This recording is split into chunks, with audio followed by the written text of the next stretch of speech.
story opens with a skeleton lying on the ground, trying desperately to escape. But before it can move, a giant red beast brings down its massive palm, smashing the skeleton into the dirt. In its final moments, a thought lingers: it used to be a pro gamer.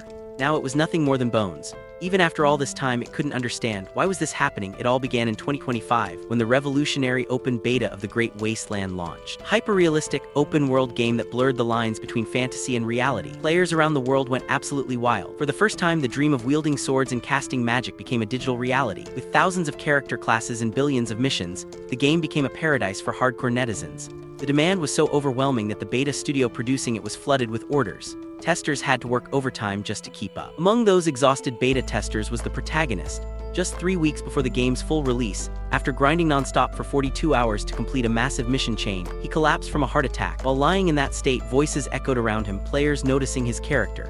Someone shouted about how he looked like he was dying and urged others to check his inventory for retractable gear. If he died, they'd lose access to his loot. Then everything went black. Yet strangely, sounds still reached him, screaming. A girl's voice, panicked and frantic, begged him to move. She was desperate, saying that if he didn't act, she would die. He slowly registered the presence of a blonde-haired girl in torn clothes. Confused, he wondered how he was still alive. What was happening then? She shouted again, relieved that he was finally moving. But her relief turned to panic once more when he froze again. Was this really the afterlife? His attention snapped back when a terrifying presence loomed behind them. A hulking, red-skinned monster was staring directly at them. It was a zombified wolf elite. The girl yelled at him to stop the creature. And then he realized something. This wasn't heaven. This was the starting village of the Great Wasteland, the Desert of Death. He had been reincarnated into the game world. His mind reeled at the realization. He recognized the monster. It was the same zombified wolf found at the beginning of the game. But now it was real. The danger was real. She screamed again as the beast charged toward them. He instinctively recalled the monster's data. It was level 2 carnivorous with a weak point in its neck. He had fought dozens of them during beta testing. Determined, he launched an attack at its vulnerable spot, but his strike failed. His arm shattered on impact. The monster didn't hesitate and counterattacked immediately. He was overwhelmed. As he slammed into the ground, he realized the horrifying truth. He wasn't just reincarnated into the game. He had become a beginner-level skeleton soldier, a trash mob usually summoned by rookie necromancers. Weak, fragile, disposable, desperate to survive, he reached for a sword nearby. But before he could grab it, the beast struck again. It felt like he was about to die again, right after being reincarnated. Everything froze, and suddenly the story rewound. In his former life, he had risen to fame as a professional gamer. He had won 2 major championships and built a record-breaking career in esports. At the time, he believed he was the main character of the world. But then a car accident changed everything. The injuries left his hands trembling constantly, ruining his reaction speed. His performance plummeted. His career came crashing down. He couldn't even afford the medical bills. Worse, he had breached his contract, and the penalty fees were suffocating. To survive, he gave up his pride and became a beta tester. Even then, he refused to accept defeat until he died. He remembered the voices around his lifeless body. They told each other not to bother calling a doctor. He was already dead. One person cursed that he still had items left in his inventory. Others debated whether to notify his family, only to decide he didn't deserve condolence money. After all, he was the one who owed money to the company.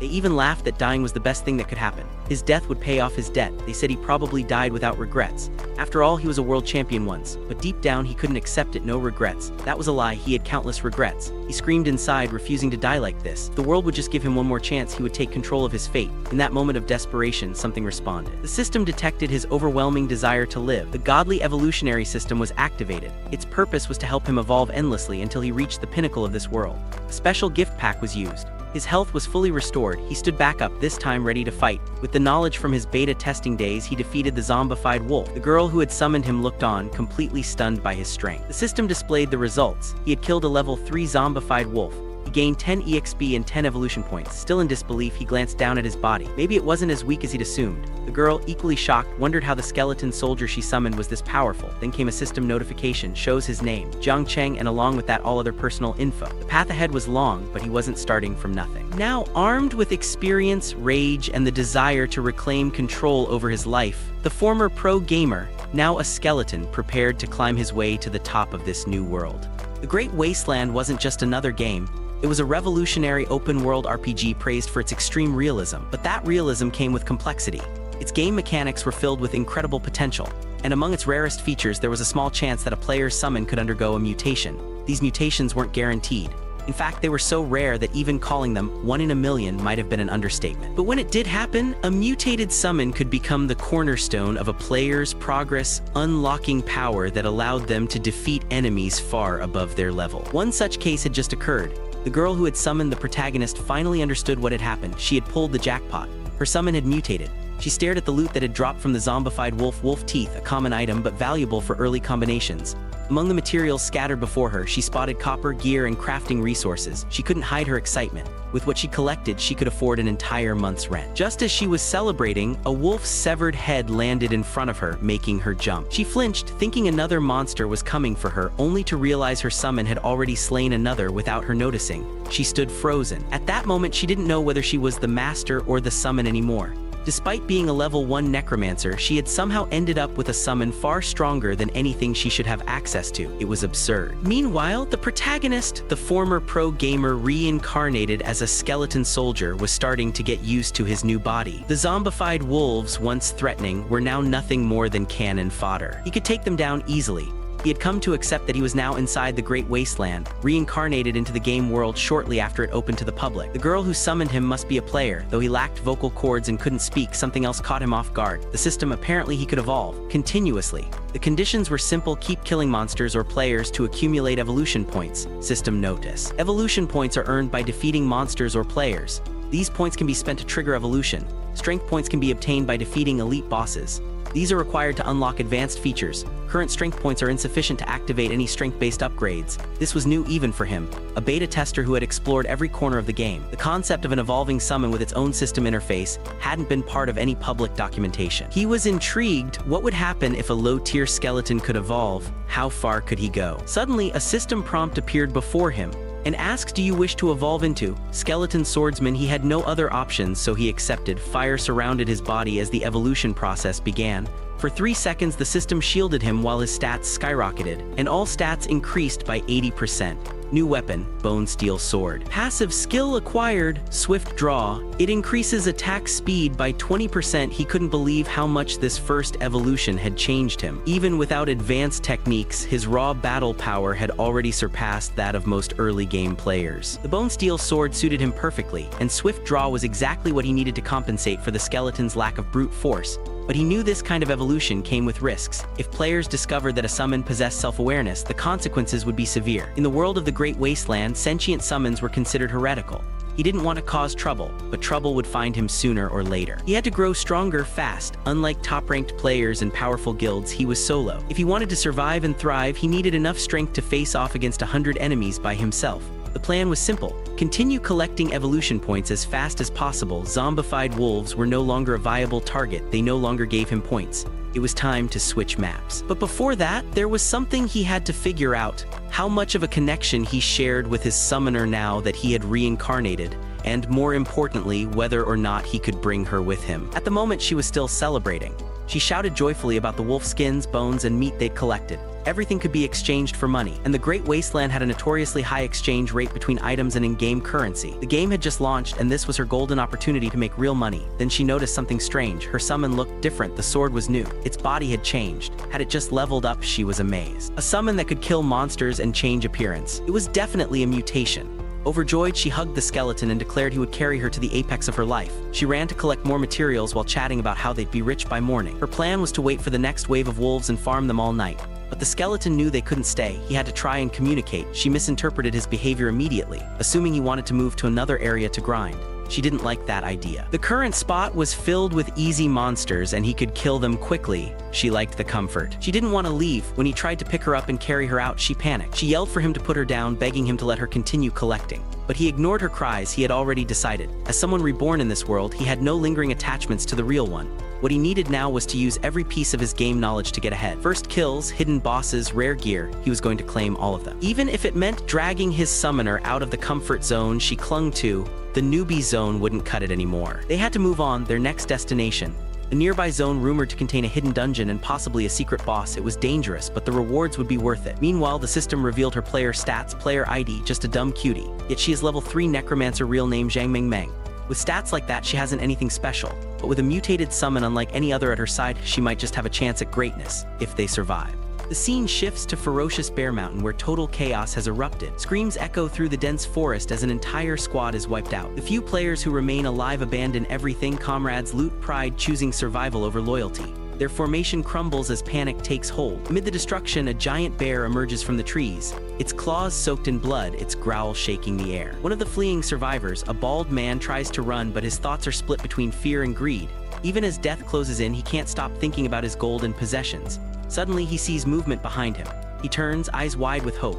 His teammates must have come back to save him, but what he sees instead leaves him pale with horror. A skeleton is walking through the smoke and fire, carrying a girl in its arms. It's not a ghost. It's Jiang Cheng, the protagonist, reborn as a skeleton soldier. The girl in his arms flails wildly, shouting in confusion, unsure why he's carrying her. But there's no time for arguments. The bald man dies in front of them before he can scream. A massive bear strike crushes him instantly. His body hits the ground, a broken ragdoll. Jiang Cheng watches calmly. The player bled out from a debuff. One hit from the bear and it was over. The beast turns its attention to them and roars. The system flashes its stats. Level 7, ferocious clawed bear. The girl panics, insisting they need to leave. Even level 5 players couldn't handle this monster. She doesn't want to lose the materials she's been collecting since they arrived. But Jiang Cheng has other ideas. To him, this is an opportunity. The players who had been farming here were all killed by the bear, clearing the area. He had expected to fight his way through a few survivors, but fate had cleared his path. Even better, those players unknowingly helped him gather the bear mobs into one place. They did half the work for him. Not only could he wipe out the mobs, but the conditions for triggering the hidden boss had also been fulfilled. Without hesitation, he throws the girl aside. She screams in protest, calling him disobedient, reminding him she's his master. But he doesn't listen. Dozens of bears now surround the area, drawn in by the scent of blood and movement. Perfect. They were all in one place. The girl can only watch, trembling. She whispers desperately, pleading with him to stop, but he stands motionless. She begs again, terrified that his actions have drawn the attention of the ferocious clawed bear, one of the deadliest monsters in this area. She repeats herself, hoping he'll listen, but Jiang Cheng is already strategizing. He will take aggro from all of them. That way the girl won't be targeted. Using his beta knowledge and mastery of the game's mechanics, he begins maneuvering. The bear slams its claw into the ground, but misses. Another attacks from behind, its fangs aiming for a bite. His current health is low. He knows he can't take more than 2 hits, so he moves fast, flawlessly dodging every blow. To the girl's amazement, the bears can't even land a scratch. He darts between them like a ghost, baiting their attacks, manipulating their pathing. Then she realizes he's actually using their attacks against each other. The ferocious clawed bears, confused and enraged, begin hitting one another in their attempts to strike him. It's like watching a child mock wild animals. Unlike players, Jiang Cheng's skeletal frame gives him a massive mobility advantage. His movement speed, 2 regular player movement speed.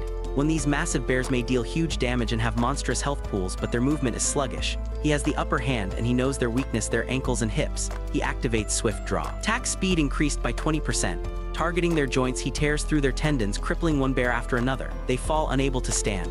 Now with their mobility gone, he begins striking at their vital points. Each hit lands with devastating precision, dealing double critical damage. But this is where the real danger begins. There's a reason these monsters are known as newbie killers. Once damaged, they can trigger a special skill, Lightning Roar. A massive electric shock that paralyzes the player instantly, leaving them defenseless.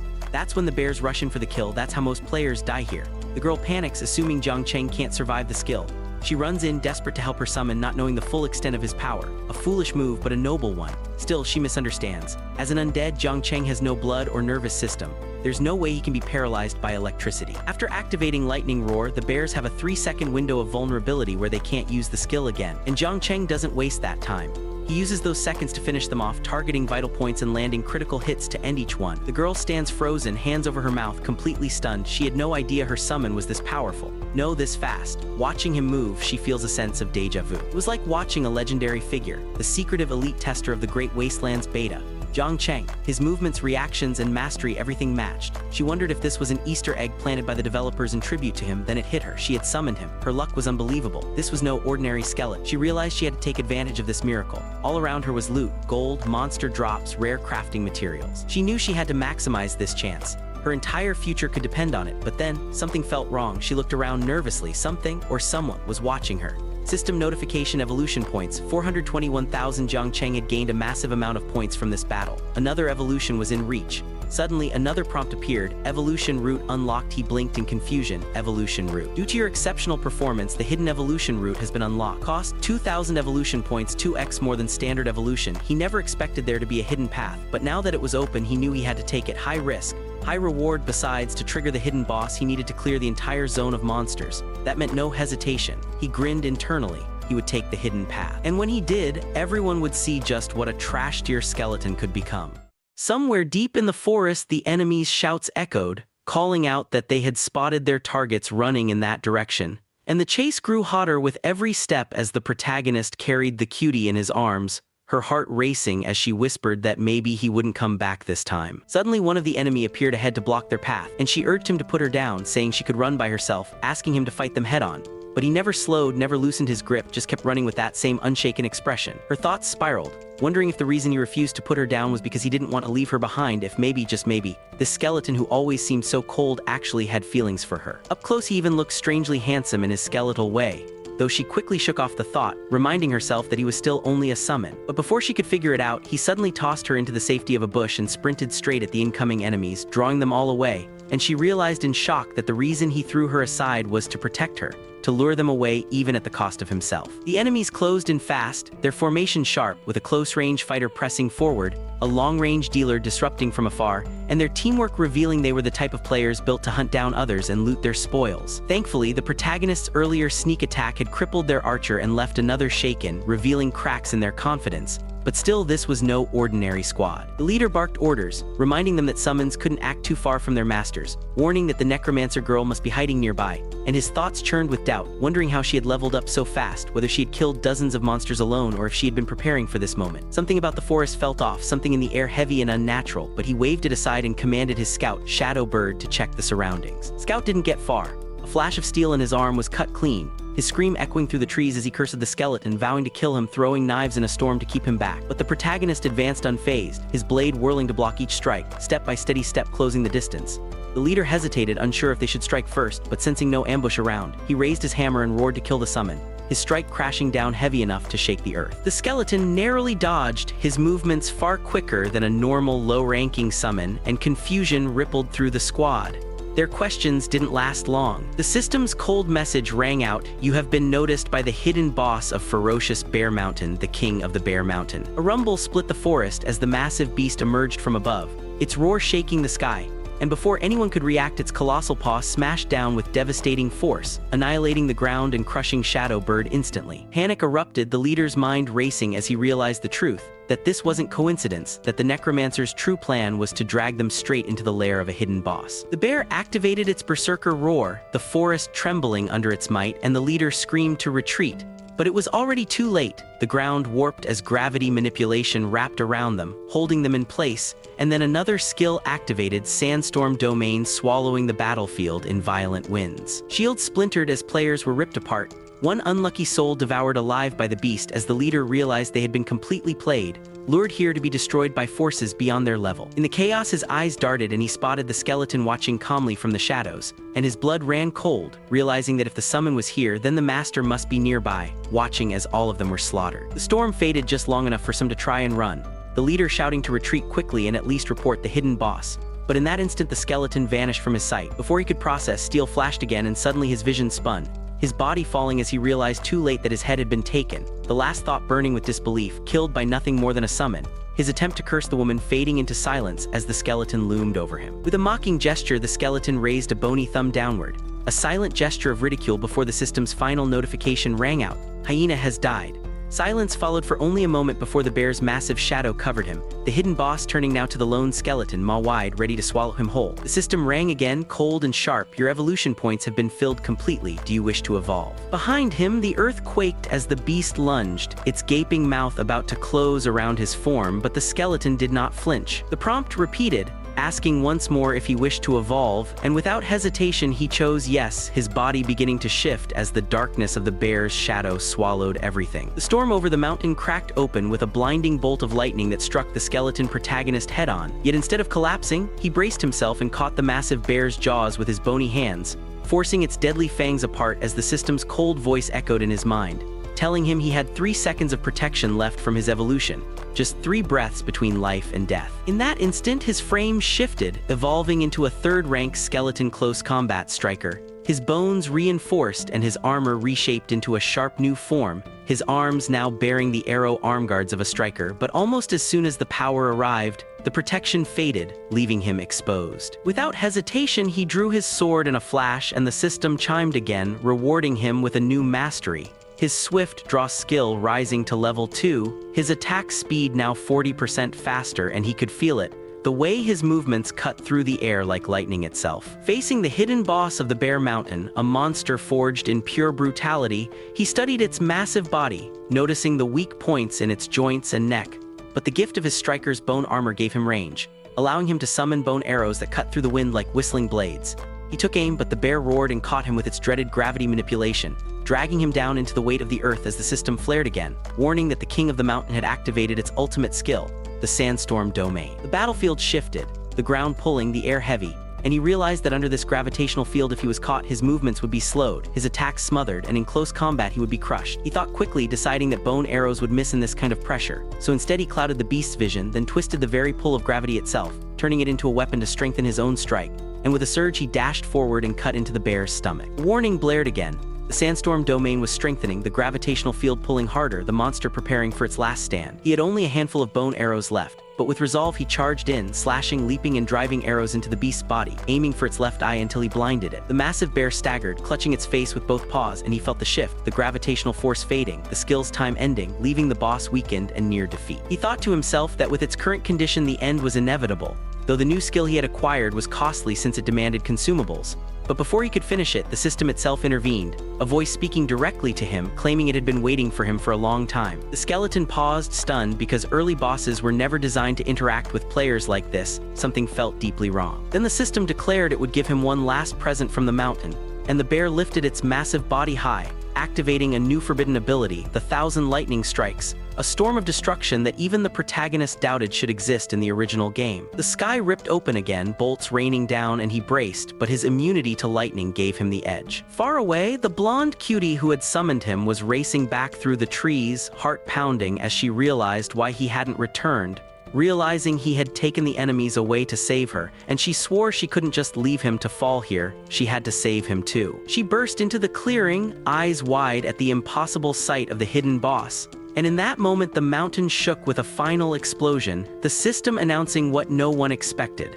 The first kill of the hidden boss of the ferocious bear mountain had been achieved, and the player name displayed was just a dumb cutie. The skeleton's master stood trembling as the notification burned across the sky, her level jumping to 10. Her stats soaring, and the system urging her to return to the main city to choose her specialization. The skeleton stood silently beside her, his body now altered once more. His evolution granting him the 3rd rank of undead species, his stats sharpened, his skills enhanced, and his path forward darker, stronger, and filled with even greater battles yet to come. At the Tiger Hunting Guild's headquarters, the atmosphere was suffocating. Boss Cheng sat at the head of the room, gripping a tablet that replayed footage of the recent battle. His cold eyes narrowed as he muttered that his subordinates were nothing but trash.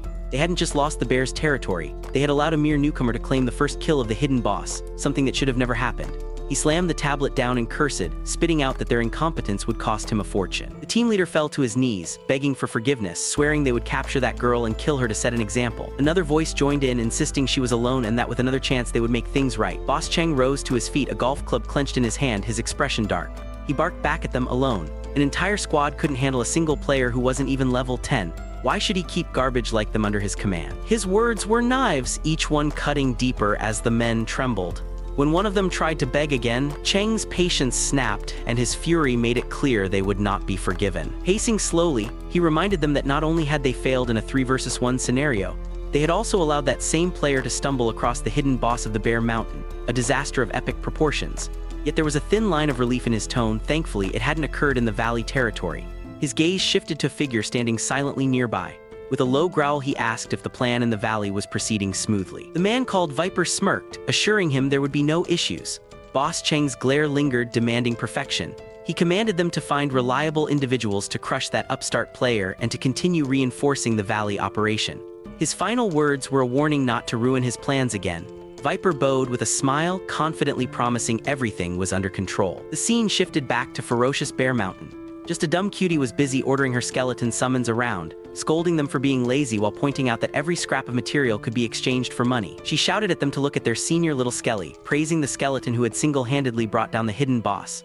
Her joy was boundless as she checked her new equipment, ferocious bear cloak, tail, and boots, all shimmering with purple rarity. The cloak boosted her health, mana, and defenses. The tail increased her speed, flexibility, and magical strength. The boots added resilience and mobility. She laughed proudly, spinning around to show her skeleton her new gear, bragging that the stats were incredible. Grabbing her summon by the shoulders, she squealed over the piles of gold and materials she had looted, thrilled that she could finally take an occupation specialization in the city. She imagined herself becoming rich, selling all of the resources, and laughed like a child dreaming of treasures. But when she noticed one of the skeletons breaking materials by mistake, her tone snapped back to sharp annoyance, berating it for destroying valuable loot. Meanwhile, little Skelly observed her antics with a mixture of irritation and silent calculation. He thought bitterly about how equipment worth over $10,000 was being treated as fashion by his so-called master, and wondered when he would ever be rid of her. Yet despite her frivolity, his own stats had skyrocketed after his latest evolution, placing him well above most level 15 players. His new combat striker skill, the Arrow Arm Guard, allowed him to conjure bone arrows at will, though it came at the cost of consumables. Still, the damage was worth it. The system's voice resonated again, congratulating him on unlocking a hidden evolutionary route and urging him to collect more points. He froze at the requirement, 20,000 points needed for the next evolution. Killing monsters of his level only gave him 10 or 20 at best. At that rate, the grind seemed endless, but he reasoned that if his master chose the necromancer specialization, her skeleton summons would all be strengthened by 30%. And since he was bound to her, her growth meant his growth too. The girl suddenly squealed with delight, spotting a treasure chest nestled against the rocks. The system announced it as a reward for defeating the hidden boss, and she nearly bounced with joy when she realized it was a purple-ranked chest. She clapped her hands, eager to see what treasures lay inside, while little Skelly calmly reminded himself that the loot of such a boss was bound to be useful, perhaps weapons or strengthening materials. When the chest opened, their breaths caught. Inside lay a rare skill book usable by all classes, an area of effect ability called Thunderstrike. The skeleton's empty sockets glowed as he realized this must be because they had scored the first kill. For a boss this low-level to drop such loot was unheard of. To his surprise, the girl smiled genuinely and offered the skill book to him, saying it was thanks to little Skelly that she had obtained so much wealth. For a moment, his dark thoughts softened. Maybe she wasn't as greedy as he believed. But then, with a laugh, she said the skill would help them farm monsters faster and make her rich more quickly, and his hope vanished. Still, he decided to accept it. The system asked if he wanted to learn the skill. He agreed, and light enveloped him as Thunderstrike imprinted into his core. The description revealed a fast-casting lightning skill that could rain bolts across a wide area. Testing it, he unleashed a wave of electricity, sparks bursting around him, but his excitement dimmed when he realized the damage output was pitiful.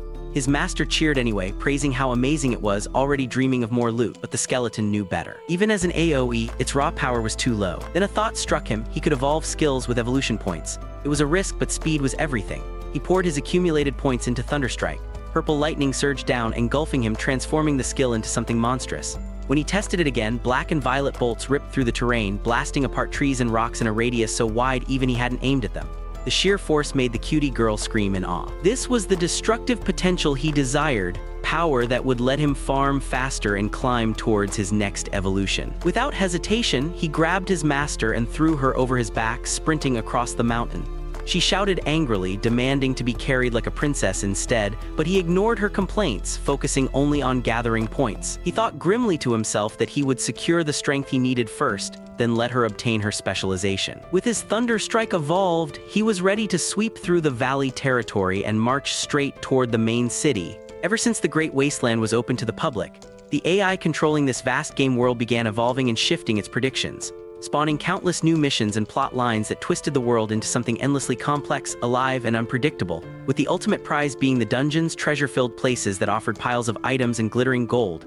And within those dungeons, if specific hidden conditions were met, an ordinary place could transform into a hidden dungeon with rewards far beyond anything normal, creating a craze that spread like wildfire. So from the moment the servers opened, guilds scrambled to monopolize monster spawning grounds, desperate to crack the mysteries that would unlock those hidden prizes. And among those guilds, the Tiger Hunting Guild had claimed dominion over both the ferocious Bear Mountain and the Valley, ruling them as part of their official jurisdiction. At the entrance to the Valley territory, a squad of armored soldiers stood guard when one impatient knight barked at a passing diamond-scaled lizard to get lost and not bother them, muttering that no wonder the boss was furious. The Blue Knight, one of the squad, grumbled that in the past, even with both the guild master and the vice president camping at the ferocious Bear Mountain, they had never uncovered a single clue to trigger the hidden boss. But the moment they left, someone else swooped in and cleared it right under their noses, so of course the guild leader's anger made sense. White Knight tilted his helmet and wondered why, if the Bear Mountain had already been lost, they were sent here to the valley instead,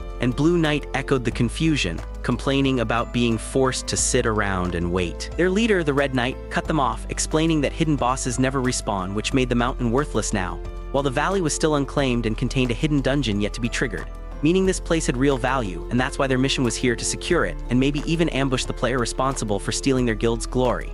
because if they managed to capture her, strip her gear, and steal her materials, they'd become rich overnight. Some of the armored knights questioned how Red Knight could be so sure she would pass through this exact path, but he explained confidently that according to guild intelligence, the girl had just hit level 10, and any player at that stage had to return to the main city for their occupation specialization.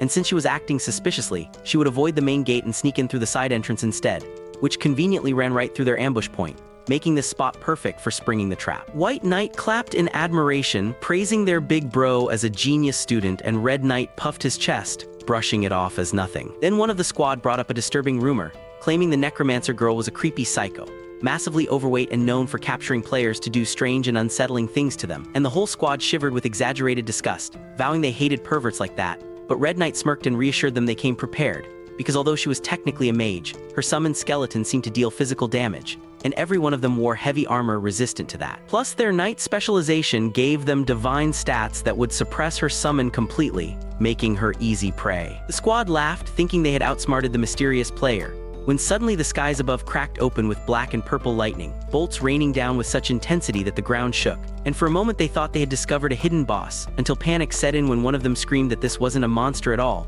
It was a player's attack, a mage's spell, and they scrambled to raise their shields while begging for healing. Realizing too late that their heavy armor had zero magical resistance, leaving them helpless against this devastating strike. Red Knight shouted for retreat, but before his order could save them, two knights were blasted apart, leaving smoking armor behind, and at that moment the necromancer girl, perched playfully on her summoned skeleton's shoulders, cheerfully ordered skeleton number 3 to remember to grab the coins while skeleton number 2 checked for equipment and materials. Swinging her legs and sipping from a mana potion, she laughed at how even crystals from ordinary mineral bugs could fetch 5 copper coins each, marveling that her skeletal companion was the strangest kind of summoner she could imagine. Then she suddenly spotted something, pointing with wide eyes and shouting for little Skelly to look, because among the smoking battlefield were corpses of actual players, confirming that they had indeed stumbled into enemy ambushers. The protagonist, watching through hollow sockets, wondered if these people were killed unintentionally by the area damage of his Thunderstrike skill, and upon closer inspection he noticed the Tiger Hunting Guild's emblem on their gear,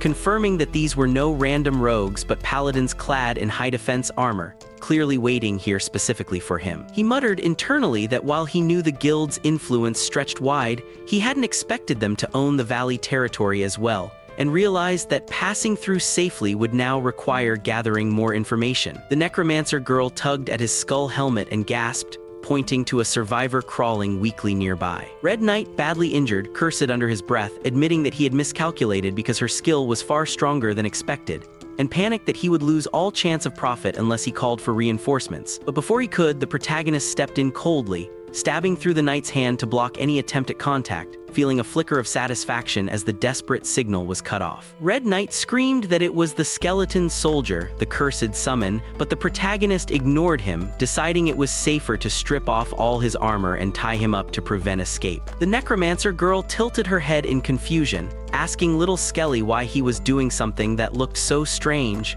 but then pieced it together, realizing the 3 dead knights earlier were his teammates, and that by binding this one he was preventing her from killing herself or logging out, meaning they could actually question her. Inside her helmet, the Red Knight's eyes went wide as she thought bitterly that this girl must be insane, constantly talking to her summon as if it were alive, and her fear spiked as she begged inwardly not to be tortured by such a strange duo. The necromancer girl crouched close and apologized sweetly, explaining they hadn't meant to hurt her so badly, they just had a few questions to ask, but the knight snarled in defiance, demanding they kill her because she would never betray her guild or speak to perverts like them, insisting she'd rather die than be humiliated. The necromancer pouted, denying she was a pervert, and said the ropes were only to stop her from running away, but the knight spat back that even if she starved or leapt to her death, she wouldn't give them a single word. The protagonist sighed, stepping forward to handle the situation himself, while the necromancer nervously asked if they really had to use Plan B,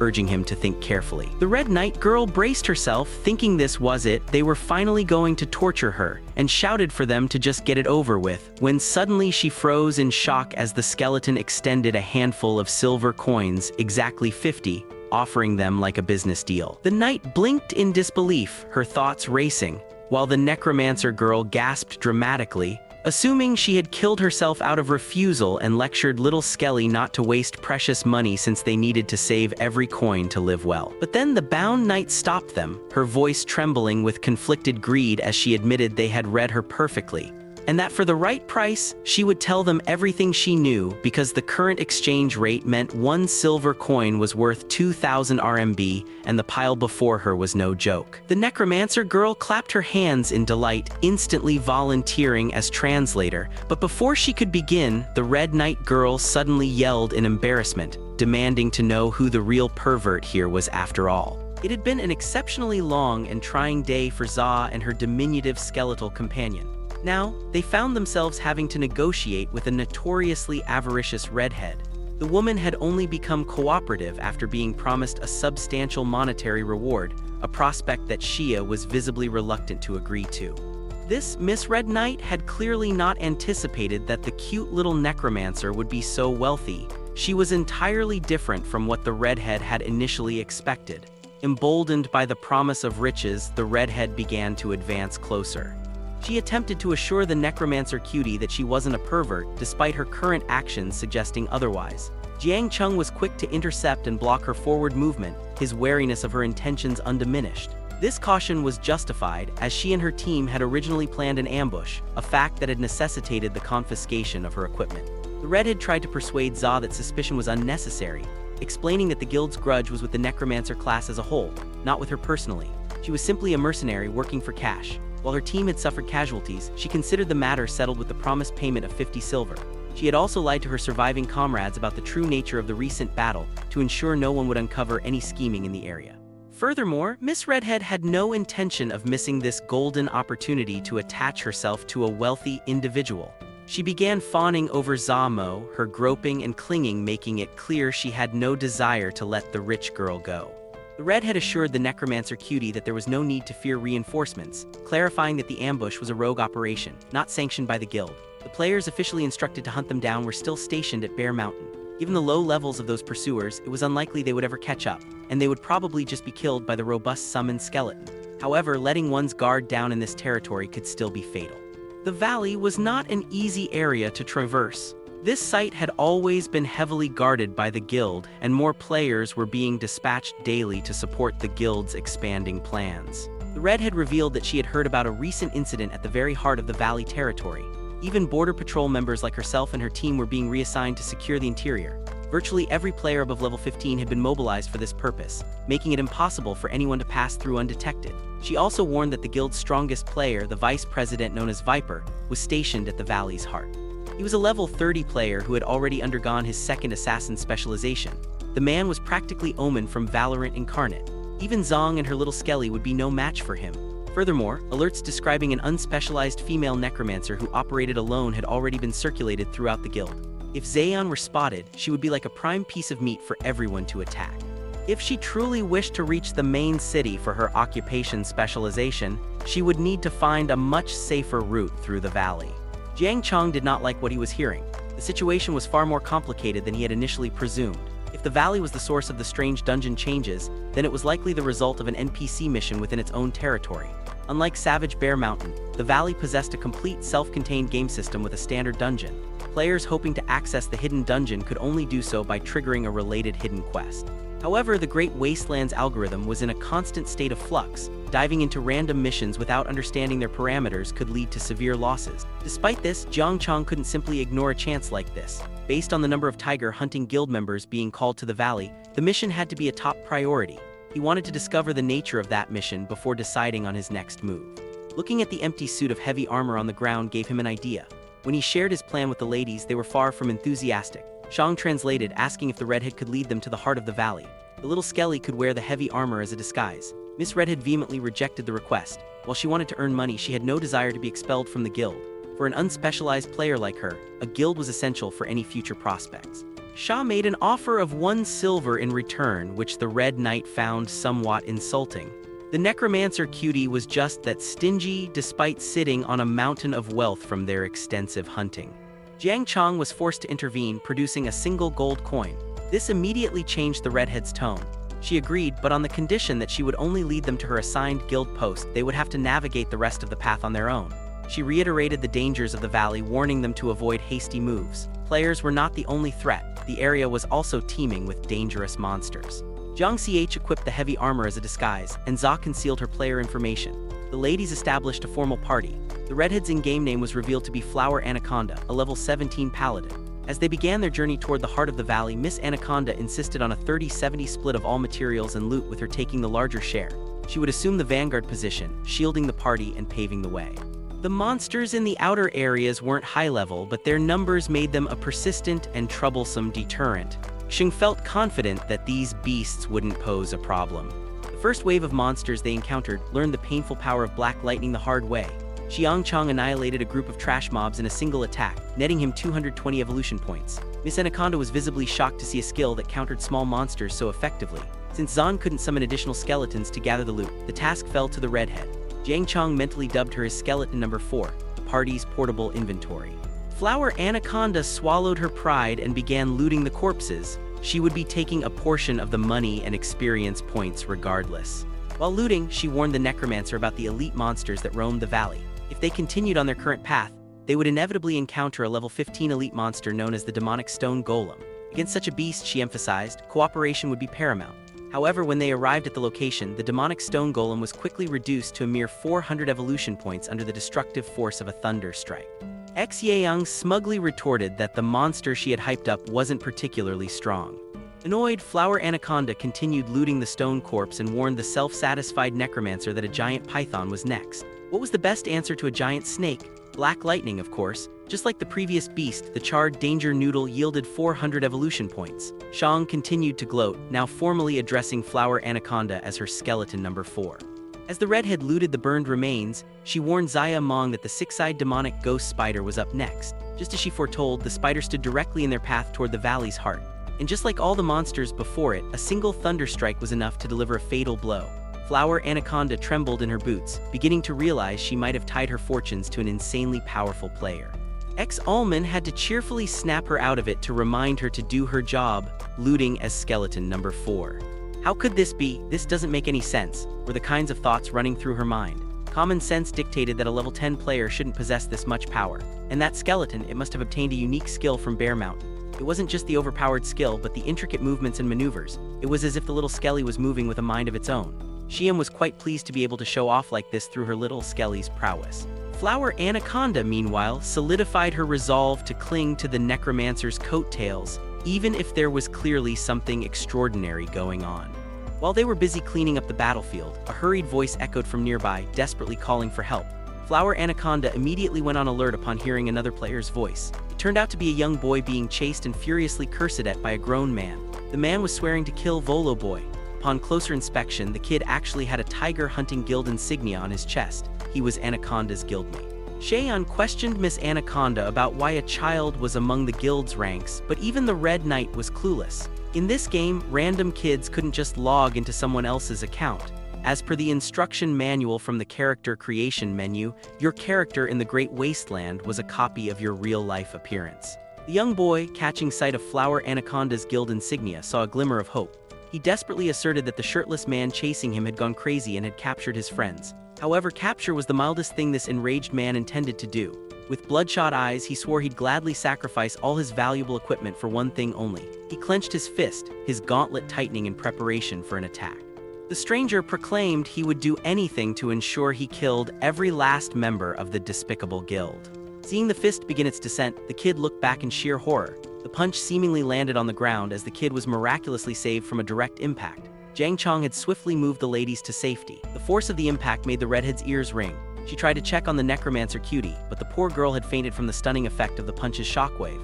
The odd thing was that her summon remained perfectly active and firm. Flower Anaconda understood that if little Skelly hadn't helped her dodge, she would have been in a sorry state. She was even more impressed that, despite Za being unconscious, her summoned creature could still operate autonomously. The crazed individual who had attacked the kid and implicated them was a brawler, specialized as a whirlwind brawler. His high-tier body and armor-piercing abilities made him a complete counter to a specialized paladin like Miss Anaconda. However, his health bar was deep in the red, and he was coughing violently, suffering from both a poison and a bleeding debuff that were wrecking his body from the inside. The kid turned to the masked Jiang Chong and hurriedly instructed him to finish off the low-health psycho, insisting that if the brawler managed to launch another attack, the whole group would be doomed. But something about the situation felt off.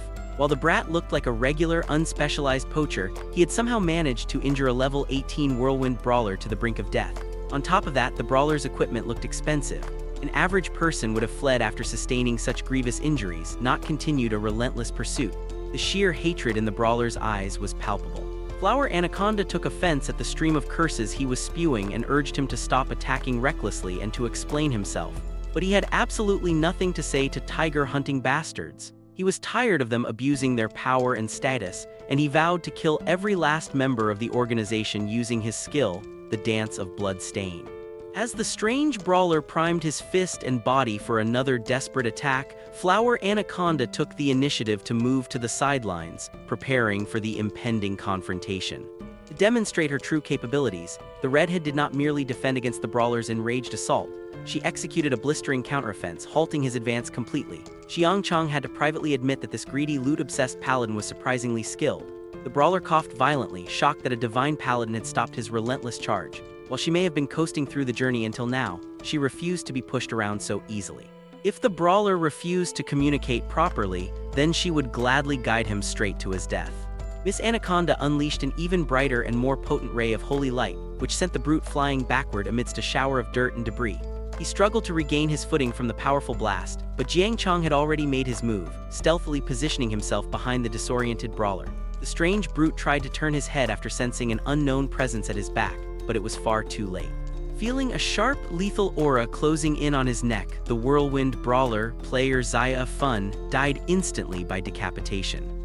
This kill earned Xiang Chong an additional 150 evolution points, increasing his total stockpile close to 1,500, now only 5,000 points shy of the next evolution's threshold. The kid enthusiastically ran over, impressed. Seeing the sword and magic, he assumed Jiang Chong was a magic swordsman.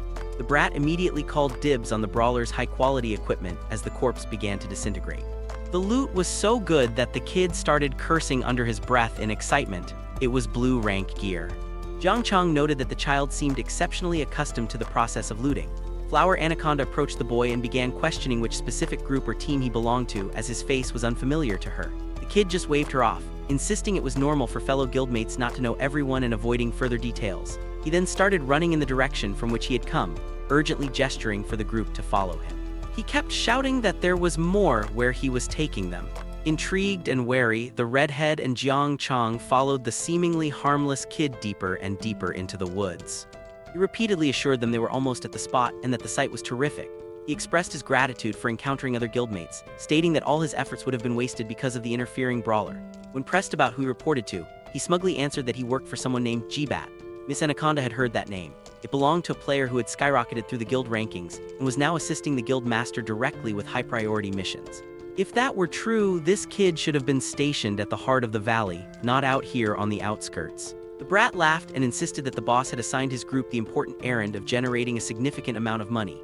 As they proceeded, Gong Chung felt something drip onto his helmet. Then a miserable, broken voice from above began pleading for death, swearing never to play this game again. A low-health player had been tied up and hung upside down from a tall tree. There were many of them littering the forest canopy. These were players who had fallen into traps. The magical bindings made it impossible for them to access their status screens and log out. The air was filled with the cacophony of their terrified whimpers and sobs. In stark contrast, the kid's voice remained vibrant and enthusiastic, as if he were proudly giving a tour of his personal collection.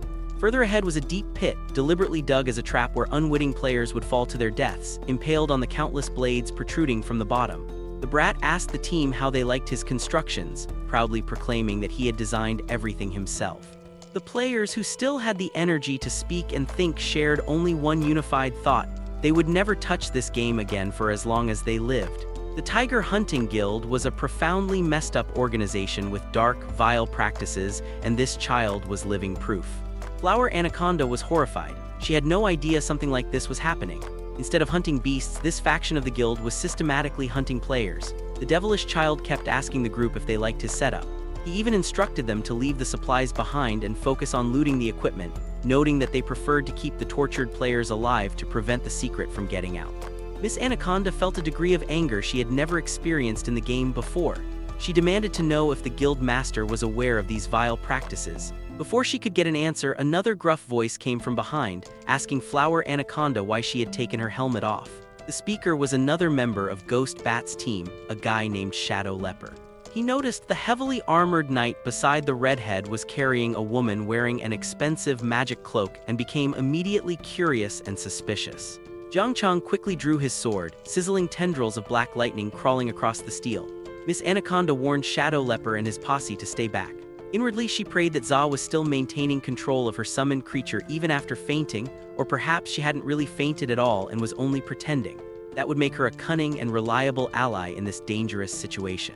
The kid started running towards Shadow Leper, eager to brag that he had killed the troublesome brawler.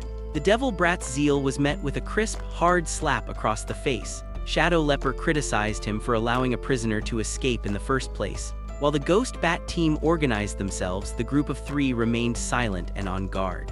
Miss Anaconda repeated her query, demanding to know if the guild master was aware that the Ghost Bat team was engaged in something so revolting. Shadow Leper couldn't have cared less. He stated he only listened to his big brother, the infamous Ghost Bat, and not to some random paladin patroller who was supposedly assigned to bolster the valley's outer defenses. His goons swatted Miss Anaconda's gripping hand away and asked what the big deal was about capturing a few players. Ultimately, they were all just guild members who should obey orders from the higher-ups. Shadow Leper then hinted that all of their actions were connected to the valley's hidden dungeon. With a tone that was far from kind, he invited the disguised skeleton, the money-hungry paladin, and the sleeping necromancer beauty to follow the Ghost Bat team to the depths of the Valley Territory's core domain. Hajar announced that their destination was near and instructed the team to locate Ghost Bat, who would assign them a new objective. He called out for assistance in transporting the day's acquisitions, remarking with palpable excitement about the substantial loot haul and signaling it was time for everyone to get to work. The red-haired girl found the entire operation astounding. While Poor was demanding specific accessories from the pile, he suddenly turned and accused Heiyu of nearly letting a captive escape this time. Heiyu protested vehemently, calling the accusation absolute nonsense. Jiang observed the campsite with a careful eye, realizing its sole purpose was the systematic hunting of other players, and every single labor present was a child. He understood these children had been coerced into becoming poachers. Hashar, noticing his disapproving look, dismissed his concern, claiming all the children were orphans who needed a means to survive. He insisted their work was essentially a form of charity. Yet Jiang saw the grim reality. The Tiger Hunting Guild was explicitly exploiting children to hunt and loot fellow players. A sharp, commanding sound echoed through the camp, underscoring the guild's operational efficiency. It was clear they had discovered and were ruthlessly exploiting loopholes in the game since its recent launch. Beyond just hunting monsters, their primary concerns were securing a steady stream of supplies and ensuring their location remained a secret. Jiang wondered which specific hidden mission was connected to this vile operation. Deciding he needed more intelligence, he resolved to continue following the red-haired girl to gather information about this mission from inside the camp, though he sensed her behavior was becoming increasingly strange. Jiang placed a steadying hand on her shoulder. She told him not to worry, but internally she was struck by the fact that it was the first time she had ever been comforted by a summoned creature, a strange yet undeniably warming feeling. She then urged the group to head to the center of the camp to receive their new assignment. As they entered the main area, murmurs spread through the crowd. People whispered in awe, referring to her as Flower, commenting they had heard she was beautiful but never imagined she would be so stunning. Others gossiped that Ghost Bat had once wanted her in his squad, but now that he was aligned with the guild master, her position was uncertain. They recalled she had grown up in an orphanage and had a disabled brother, sneering that this camp suited her perfectly. Jiang now understood why she had such a visceral reaction to seeing children being exploited. Soon, a man directly confronted Flower Anaconda. He reminded her of her orphanage background and her strained history with Ghost Bat, advising her to stay calm in his presence. He told her to prioritize the guild's profits, admitting that none of them were happy about using orphans, but it was still a chance to earn money. He warned her not to cause trouble, refusing to let her handle the supplies but offering her a share of the equipment instead. Flower Anaconda agreed outwardly but silently scolded herself, realizing the game was mirroring her own miserable reality. She turned to Jiang and mockingly renamed him Sugar Mama, declaring that his summon would now be called Electric Donkey, even admitting to herself what a rotten naming sense it was. With that, she ordered them to move forward. Inside a larger tent, they found Ghost Bat indulging himself, openly enjoying the company of captured women and declaring the pleasure he took in his position. He promised to arrange healing, restore equipment, and reward those who performed well. Jiang looked at him with utter disgust, thinking he was nothing more than a quivering mass of pork. Flower Anaconda confronted him directly, removing her helmet. A shocked Ghost Bat questioned her presence, but she demanded he stop his nonsense and explain the mission. When he leered at her, she struck him harshly, forcing him to focus. Ghost Bat revealed their duty was to protect the campsite. He explained that beyond the forest lay the dungeons of the Valley territory, and their new job was to prevent other players from entering. Flower Anaconda asked why this was necessary, but Ghost Bat only laughed, hinting at his own secret conditions. Growing irritated, she demanded to know if the guild master was aware of his use of children. He revealed that the master himself had designed the plan.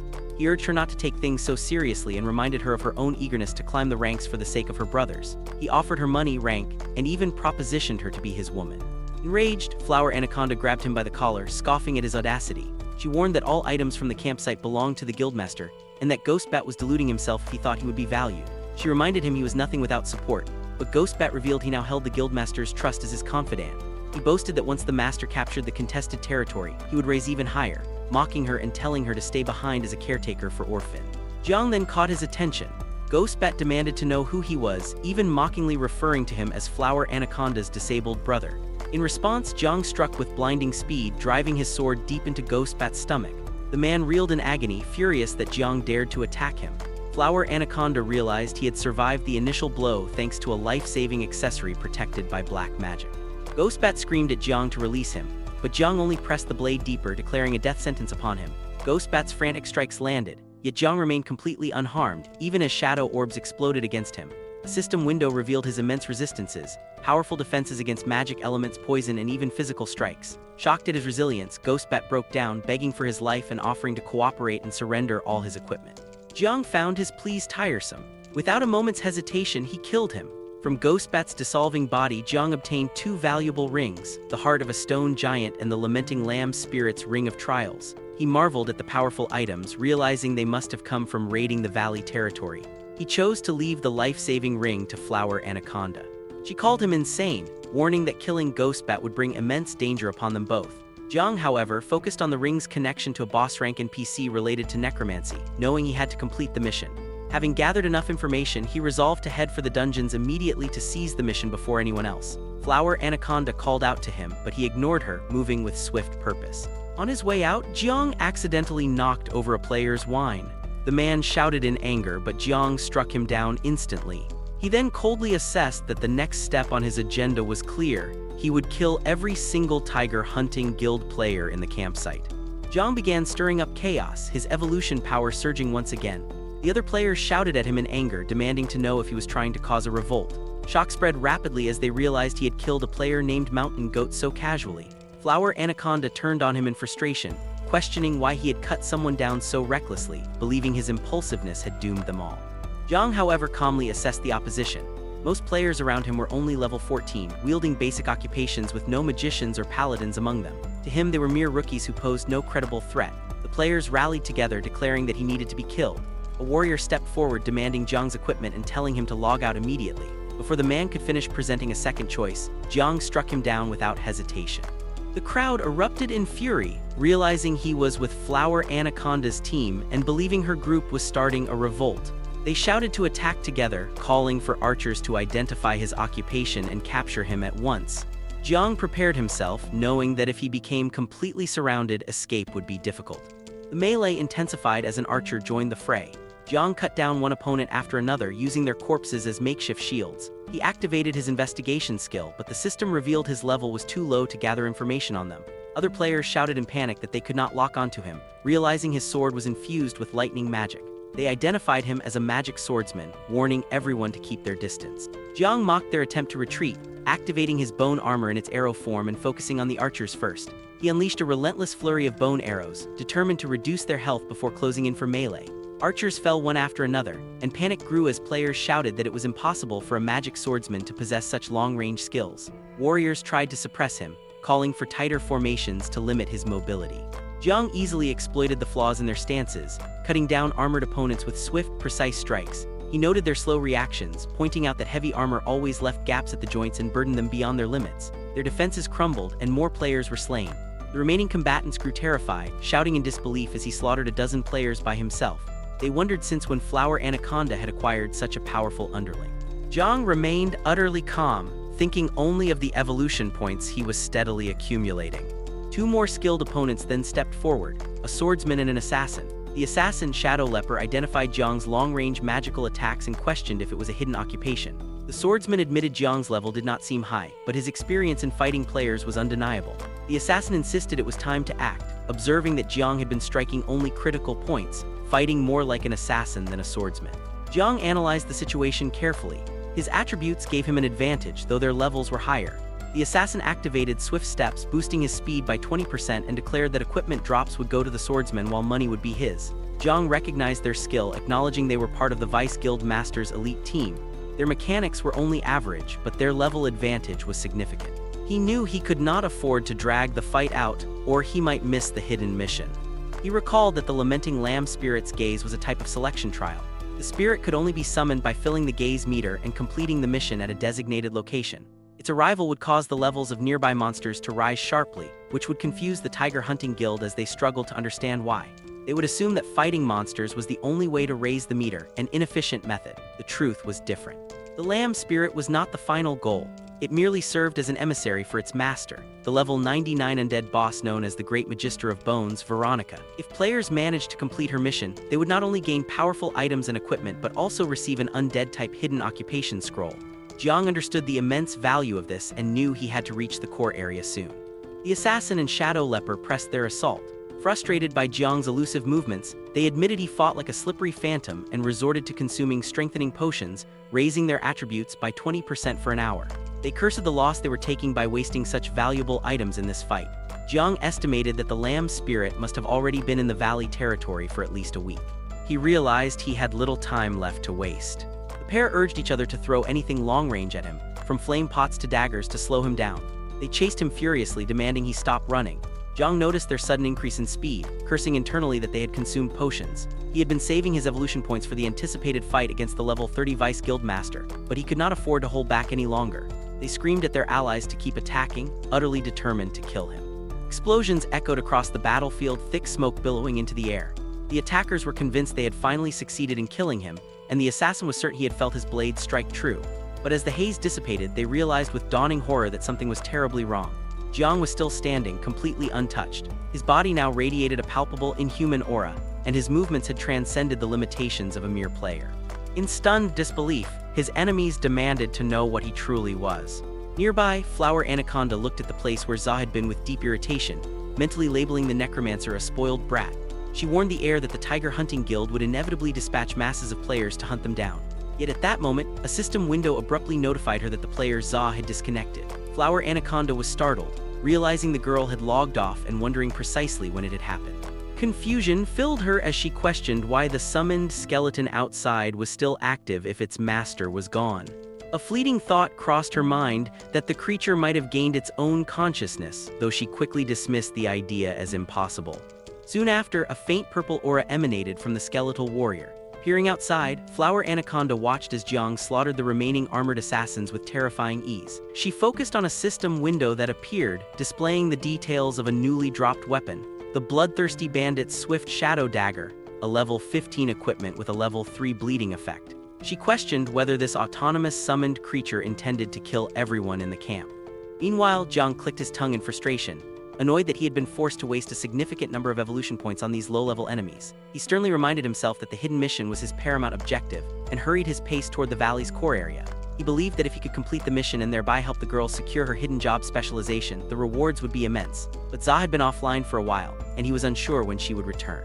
He worried that if she reconnected in the middle of this chaos, she could be killed instantly. He decided it was imperative to find someone reliable to watch over her unconscious body while he focused on the impending battle. His gaze then fell upon Flower Anaconda, who trembled visibly as he approached. He had nearly forgotten about her, but he quickly concluded she was the most suitable candidate available. Flower Anaconda tried to put up a defiant front, claiming she was not an easy target and warning him to stay away. Her fear intensified, but Jiang thought to himself that her reaction was only natural. He resolved to treat her gently, as she was now an important part of his strategy. To her utter surprise, Jiang calmly patted her shoulder. She hesitated, questioning why he hadn't attacked her. Slowly, the realization dawned on her that the summoned creature had been silently protecting both her and Za throughout their entire journey. The staggering possibility that it truly possessed its own consciousness struck her. Panic followed as she remembered how it had once stripped her of her equipment. wondering now if that act had been a deliberate, conscious decision. She forced herself to calm down, reasoning that, at the very least, it seemed disinclined to harm her. Jiang, satisfied that he had placated her for the moment, reaffirmed his decision to continue with the original plan. He led her along, though Flower Anaconda cursed inwardly, knowing she could not afford to trust him fully. Not long after, Jiang set the Ghost Bat team's lair ablaze. The few surviving armored assassins could only weep over the situation and Za's disconnection. They mourned the unbelievable events that had transpired, calling her the goddess of solo players. They praised her for saving them and for standing alone against the Tiger Hunting Guild, cursing the guild for using players as disposable bait for profit. Jiang quietly thought to himself that he had indeed chosen the right person as a partner. Flower Anaconda soon addressed the gathered former captives, explaining that the Tiger Hunting Guild's true motive for targeting them was the hidden mission within the Valley territory. She revealed this was the reason the guild had plundered their supplies and operated in such secrecy. The members murmured in surprise, finally understanding the truth. They realized that hidden missions could grant rare equipment and items, which explained the guild's extreme measures. She further explained that they had been hunted precisely because they had accidentally discovered the guild's clandestine plans. However, she noted that most of the Tiger Hunting Guild's main force was currently farming monsters in the core area, leaving the valley's perimeter defenses relatively weak. The members saw this as a chance to break free and return to the main city, though some were unwilling to simply give up on the opportunity a hidden mission presented. Many lamented their lack of proper equipment, but Flower Anaconda produced an array of traps and splash damage items that had been stockpiled by the tiger hunters. The group's excitement grew as they examined the items, admiring the blaze snake's bottled venom, which could inflict magical area of effect damage, and the ghost-faced spider's rope net. Confidence swelled among them as they declared the tiger hunters were nothing to fear with these tools at their disposal. Jiang silently thought to himself that the plan was working perfectly, though he knew greater challenges lay ahead. At that moment, a player appeared, casually asking if anyone wanted to party up and making a vague mention of the tiger hunters. The group instantly grew cautious, realizing an outsider had noticed the abnormal situation.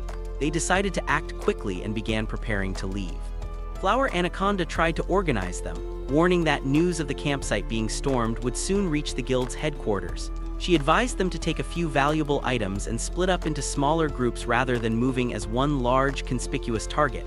The members agreed, shouting their intent to strike back against the tiger hunters as they dispersed into the woods.